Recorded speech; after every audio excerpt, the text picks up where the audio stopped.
Right, so Donald Trump has done what he always does when he thinks he's being decisive. He's spoken openly and plainly and without any discipline, such as customary for the tangerine toddler passing himself off as president, about things that are normally kept deliberately abstract. And in doing so, he's managed to damage the very structure he claims to be reinforcing. Now, this wasn't an accidental remark, and it wasn't loose phrasing. It was a posture, because he loves to make postures, doesn't he? Delivered publicly after a private meeting with Benjamin Netanyahu, and it has shifted the terrain in a way that now constrains Israel far more than it actually empowers it.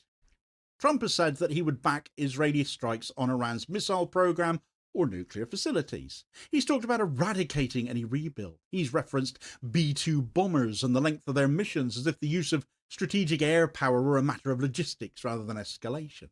He's praised Netanyahu as a wartime prime minister who has done a phenomenal job. Taken together, those remarks are not deterrence, they're exposure. They remove any ambiguity that has allowed Israel to manage this conflict without owning its consequences in full view. Netanyahu's Iran strategy has always relied on ambiguity doing all the heavy lifting, of course. Israel insists Iran represents an existential threat.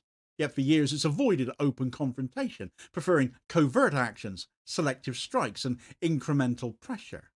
But that contradiction only works if escalation can be framed as reluctant and conditional, if every action can be presented as forced rather than chosen.